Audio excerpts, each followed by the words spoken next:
اب اس کے بعد سوال پیدا ہوتا ہے کہ یہ رات جو ہے مخفی کیوں رکھی گئی؟ تعین کے ساتھ کچھ معلوم نہیں یہ رات کون سی رات ہے، کون سی رات ہے، اس کا جواب تو میں بعد میں دوں گا کہ اس میں جو آراء ہیں مختلف، لیکن یہ کہ اس کو کیوں مخفی رکھا گیا اس پر کچھ پیاری باتیں ہیں جو مفسرین نے کہی ہیں۔ پہلی بات تو یہ کہ جتنی عظیم چیزیں ہیں ان سب کو مخفی رکھا گیا۔ قیامت کب آئے گی؟ مخفی آئے گی، یہ یقینی ہے۔ کب آئے گی؟ یہ تو ان امور میں سے ہے کہ جس کا علم نبی اکرم صلی اللہ علیہ وسلم کو بھی نہیں دیا گیا، جبرائیل کو بھی نہیں دیا۔ چنانچہ حدیث جبرائیل میں واضح طور پر الفاظ موجود ہیں وَمَا الْمَسْئُولُ عَنْهَا بِأَعْلَمَ مِنَ السَّائِلِ، کچھ معلوم نہیں، نہ سائل کو معلوم نہ مسئول کو معلوم قیامت کب آئے۔ اب یہ عظیم حقیقت مخفی رکھا گیا اور اس کا خاص طور پر ذکر کیا گیا سورہ طٰہٰ میں، اکاد اخفیھا لتجزی کل نفس بما تسعی۔ اگر تعین کر دیا جاتا تو جو قریب کے زمانے کے لوگ ہوتے وہ تو خوب پھر محنت کرتے آخرت کے لیے، اور ذرا فاصلے والے ہوتے وہ ذرا تساہل کرتے اس کے بارے میں۔ اس کو رکھا گیا ہے، تلوار لٹکی ہوئی ہے، کسی بھی وقت گر سکتی ہے، یہ جیسے گلوٹین کبھی اگر آپ نے دیکھا ہو جس طریقے سے کہ اس کا چھرا گرتا ہے، کسی بھی وقت گر سکتی ہے، لہذا ہر وقت چوکس رہو، چوکنے رہو، جیسے کہ صحابہ کرام کی شان معلوم ہوتی ہے بعض روایات سے کہ ذرا تیز ہوا چلتی تھی تو وہ سمجھتے تھے کہ قیامت آ گئی۔ اس درجے استحضار تھا اعصاب کے اوپر، اس کا اتنا اثر تھا کہ ذرا تیز جھکڑ چلا اور انہوں نے سمجھا قیامت آ گئی۔ تو اس طریقے سے قیامت کو مخفی رکھا گیا۔ اکاد اخفیھا لتجزی کل نفس بما تسعی۔ نہ آج سے 100 برس پہلے والوں کو معلوم تھا کہ قیامت کب آئے گی، نہ آج والوں کو معلوم ہے، نہ اگر ابھی دنیا کی عمر ہے ابھی 100 برس اور تو قیامت سے ایک دن پہلے بھی شاید یقینی طور پر معلوم نہ ہو سکے کہ کل قیامت آ رہی ہے، تاکہ ہر وقت جو ہے امتحان اتنا ہی شدید رہے، اتنا ہی کڑا امتحان رہے ہر ایک کے لیے۔ لتجزی کل نفس بما تجزی بما تسعی، تاکہ ہر ذی نفس کو بدلہ ملے اس کی سعی کے مطابق۔ اسی طریقے سے موت کا وقت معلوم نہیں، وما تدری نفس بأی ارض تموت، کہاں موت آئے گی کچھ معلوم نہیں، کہاں موت آئے گی، کب موت آئے گی کچھ معلوم نہیں۔ اسی طرح نوٹ کیجئے صلاۃ وسطیٰ، حافظوا علی الصلوات والصلاۃ الوسطیٰ معین نہیں ہے، اس کے لیے آراء اگرچہ ہے، اکثر آراء جمع ہو گئی ہیں صلاۃ العصر کے بارے میں، لیکن تعین سے حتمی طور پر نہیں کہہ سکتے۔ یہ رائے بھی ہے کہ کوئی بھی معین نہیں، تمام نمازیں جو ہیں وہ صلاۃ وسطیٰ کے حکم میں ہیں۔ بہترین نماز، کوشش کرو کہ پوری محافظت کرو، صرف نماز کی نہیں، بہترین نماز، ہر نماز تمہاری بہترین نماز ہونی چاہیے۔ ہر روز روز عید ہو، ہر شب شب برات،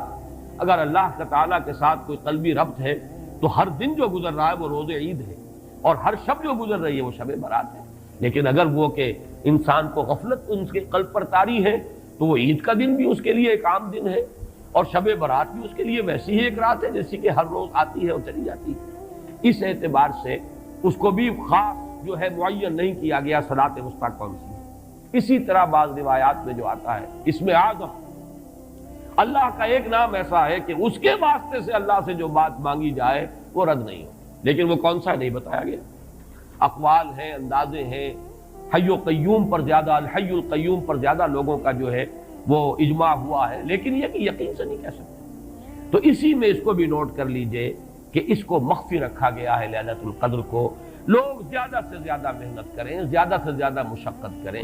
اس کے لیے جو بھی اس کی قدر و منزلت سے کسی درجے میں آگاہ ہے، وہ اگر معین ہی ہو جاتا کہ ایک شب یہ ہے تو پھر تو سب کے سب اس رات میں محنت کر لیتے، باقی راتیں جو ہیں وہ پھر سونی اور ویران گزرتی۔ لیکن یہ کہ مطلوب یہ ہے کہ زیادہ سے زیادہ راتیں آباد ہوں، زیادہ سے زیادہ راتوں میں ذکر ہو، عبادت ہو، دعا ہو، اس لیے اس کو مخفی رکھا گیا۔ یہ حکمت ہے۔ اس میں بھی ایک عجیب نکتہ ہے جو امام راضی رحمۃ اللہ علیہ نے بیان کیا ہے، اور حوالہ اگرچہ نہیں دیا اس حدیث کا، لیکن ایک روایت کے حوالے سے بات بیان کی ہے کہ اس کے ظاہر نہ کرنے میں بھی اللہ کی ایک شفقت اور رحمت ہے بندوں کے حق میں، اس لیے کہ اس کی قدر جتنی زیادہ ہے اتنی ہی اس کی ناقدری پر سزا ہوگی۔ اگر معلوم ہو کہ یہ شب ہے اور اس کی ناقدری کو انسان کرے تو گویا کہ پھر وہ اتنا ہی زیادہ مورد عقاب اور مورد سزا بن جائے گا۔ اس کے لیے ایک بڑا پیارا واقعہ نقل کیا امام راضی نے کہ حضور صلی اللہ علیہ وسلم حضرت علی رضی اللہ تعالی عنہ ایک روز مسجد میں داخل ہوئے، ساتھ ہی آئے ہیں، دیکھا کہ ایک شخص سو رہا ہے، نماز کا وقت ہو چکا تھا۔ حضور نے حضرت علی سے فرمایا کہ اسے جگا دو، اسے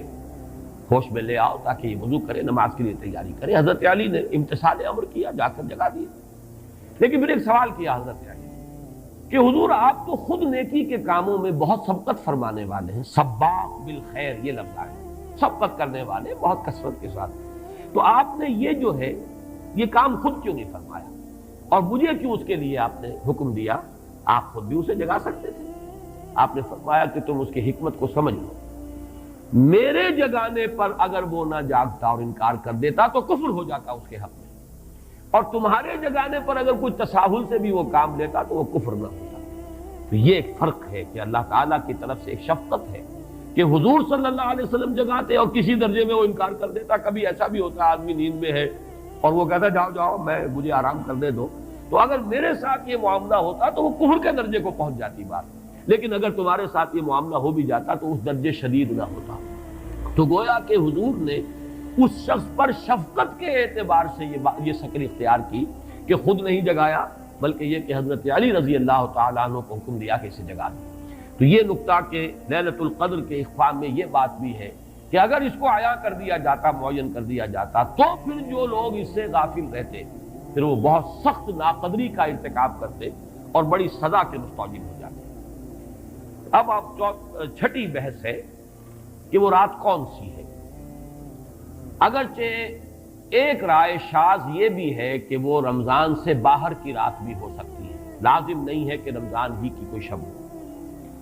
اس میں چونکہ بعض حضرات نے ایک روایت کی وجہ سے جسے ہم شب برات کہتے ہیں، لیلۃ البرات، یہ شعبان کی 15ویں شب، درمیانی شب، اور اس کے بارے میں ایک روایت موجود ہے حضرت عائشہ صدیقہ رضی اللہ تعالی عنہا کی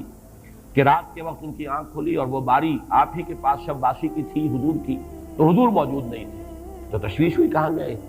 تو جب تلاش کی گئی تو معلوم ہوا کہ حضور جنت البقیع قبرستان میں پہنچے ہوئے ہیں اور وہاں آپ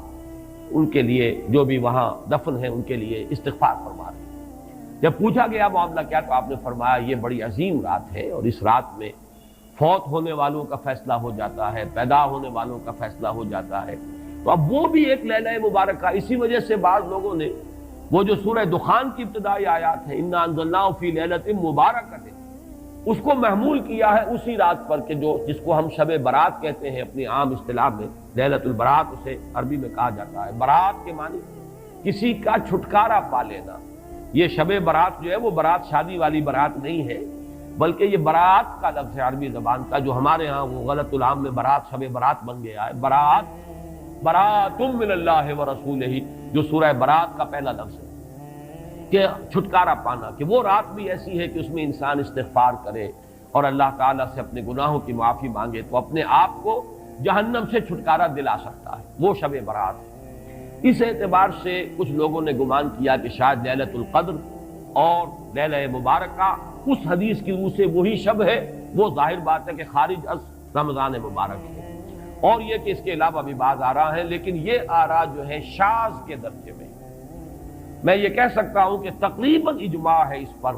کہ یہ رات رمضان مبارک ہی کی ایک رات ہے۔ اس کی دلیل ایک تو یہ کہ القرآن یفسر بعضہ بعضا کے اصول کے مطابق قرآن مجید کے اندر سورہ بقرہ میں واضح کر دیا گیا شہر رمضان الذی انزل فیہ القرآن،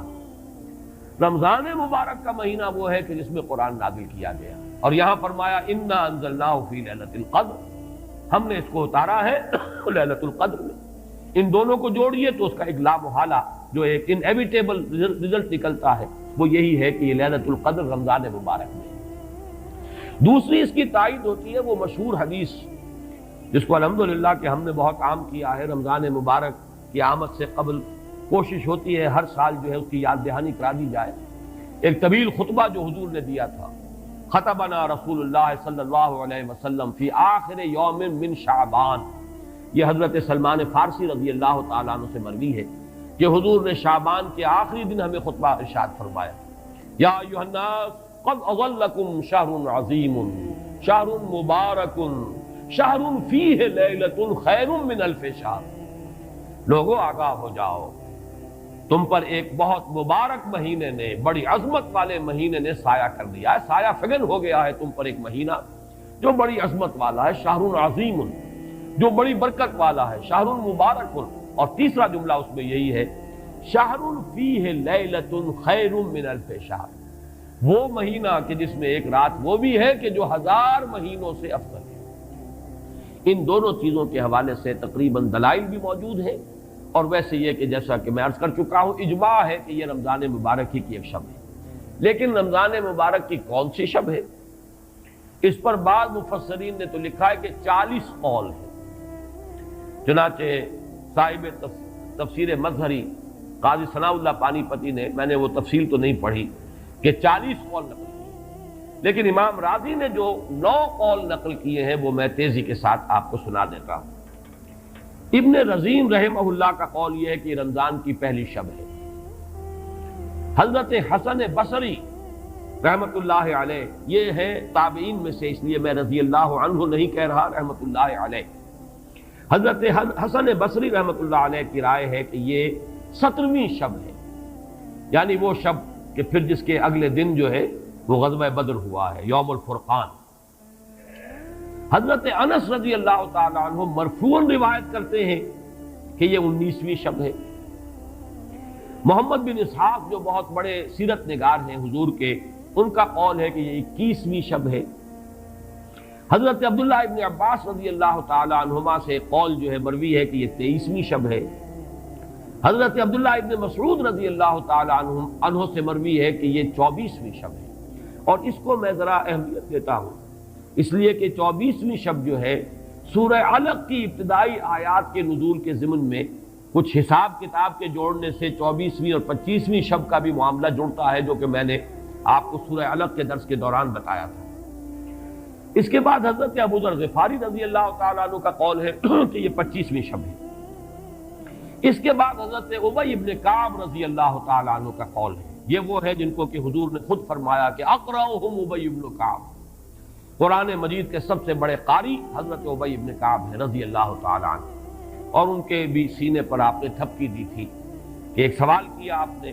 کہ سب سے عظیم سورت کون سی ہے،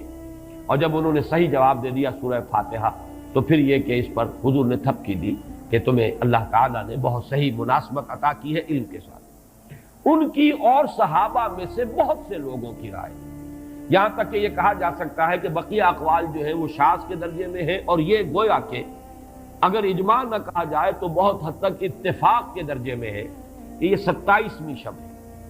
اور اس 27ویں شب کے ضمن میں حضرت عبداللہ ابن عباس سے ایک روایت میں پہلے آپ کو بتا چکا ہوں کہ 23ویں شب ہے، لیکن 27ویں شب کے ضمن میں جو مختلف روایات حضرت عبداللہ ابن عباس رضی اللہ تعالی عنہما سے مروی ہیں، ان میں بھی کچھ لطیف نکات ہیں، وہ میں بعد میں بیان کروں گا۔ اس کے بعد ایک شاذ قول اور بھی ہے کہ یہ 29ویں شب ہے۔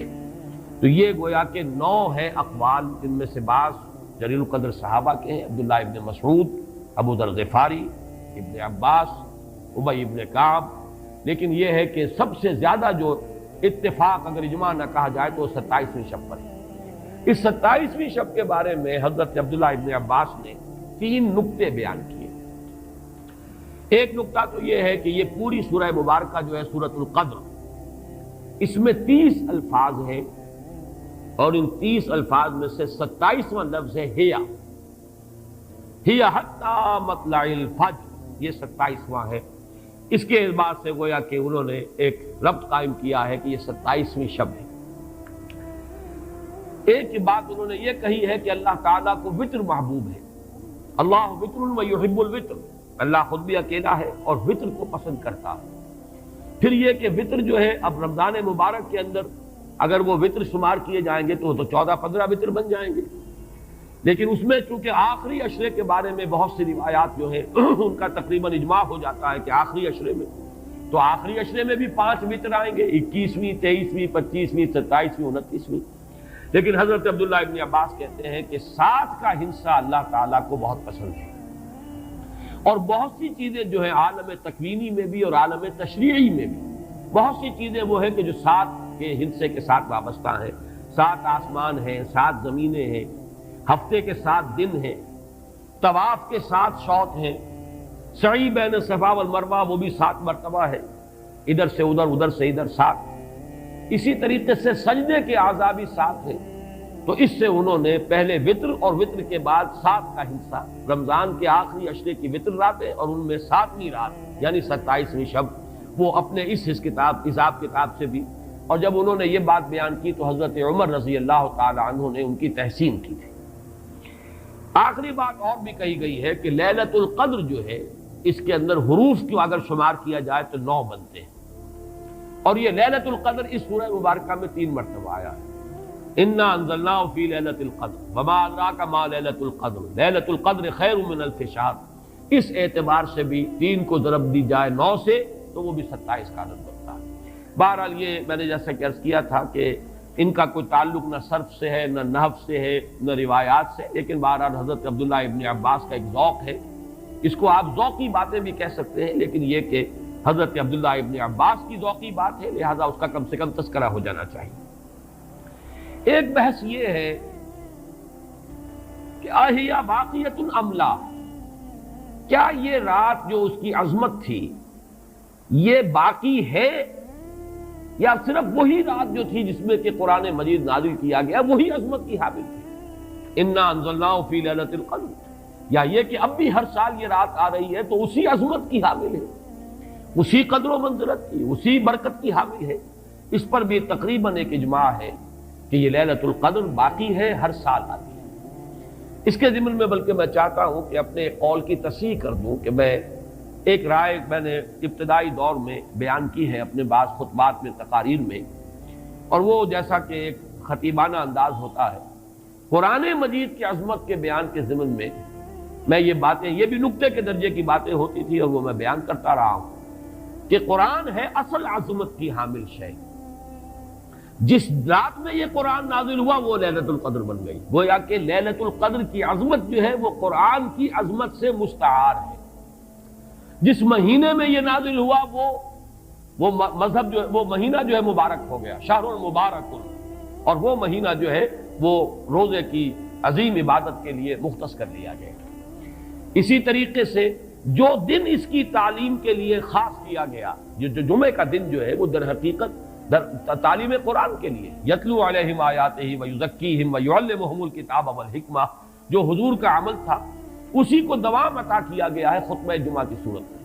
وہ دن جو ہے وہ سید الایام بن گیا کہ ہفتے کے دنوں میں وہ سردار دن ہے، جمعے کا دن جو ہے وہ سردار ہے تمام دنوں میں۔